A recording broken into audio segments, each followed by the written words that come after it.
السلام عليكم ورحمة الله وبركاته. أعوذ بالله من الشيطان الرجيم. بسم الله الرحمن الرحيم. الحمد لله رب العالمين والصلاة والسلام على أشرف المرسلين. بسم الله والحمد لله الخير والشر بمشيئة الله العاقبة للمتقين وعلى آله وصحبه أجمعين أما بعد. ബഹുമാനപ്പെട്ട സത്യവിശ്വാസികളെ, അല്ലാഹു തആല നമ്മുടെ സാഹചര്യവും എല്ലാ കാര്യവും ഖൈറാക്കി തരുമാറാകട്ടെ. നമ്മുടെ സതുദ്ദേശങ്ങളൊക്കെ പൂർത്തീകരിക്കട്ടെ.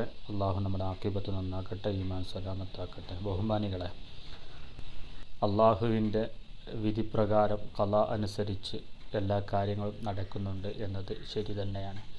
എങ്കിൽ പോലും വിശ്വാസികളെ സംബന്ധിച്ചിടത്തോളം ചില സമയങ്ങളിൽ അവഗണന, നിസ്സാരത, നിന്ദ്യത, ശത്രുത സമൂഹത്തിൽ നിന്നൊക്കെ ഉണ്ടാവാറുണ്ട്. അതികഠിനമായ ശത്രുതയും നിസ്സാരതയും അവഗണനയും നിന്ദ്യതയും വരുന്ന സമയത്ത് നമുക്ക് ചെയ്യേണ്ടതായ ചില കാര്യങ്ങളുണ്ട്.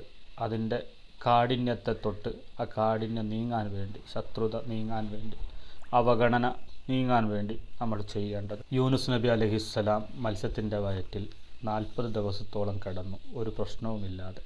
അത് കടക്കാൻ തന്നെ കാരണം അള്ളാഹുവിനെ ഓർത്തു എന്നതാണ്. ലാ ഇലാഹ ഇല്ലാ അൻത സുബ്ഹാനക ഇന്നി കുന്തു മിനൽ ളാലിമീൻ എന്ന ദിക്റാണ്. ഒരു ശരീരത്തിന് ഒരു പോറൽ പോലും ഏൽക്കാതെ നിലനിൽക്കാൻ കാരണം ഈ ദിക്റാണ്. അതുകൊണ്ട് തന്നെ എല്ലാ ദിവസവും ഏതെങ്കിലും ഒരു നിസ്കാരത്തിന് ശേഷം ലാ ഇലാഹ ഇല്ലാ അൻത സുബ്ഹാനക ഇന്നി കുന്തു മിനൽ ളാലിമീൻ എന്ന ദിക്ർ പതിവാക്കുക. എന്നിട്ട് അള്ളാഹുവിനോട് ദുആ ചെയ്യുക. അള്ളാഹു തആല കബൂൽ ചെയ്യട്ടെ. അസ്സലാമു അലൈക്കും വറഹ്മത്തുള്ളാഹി.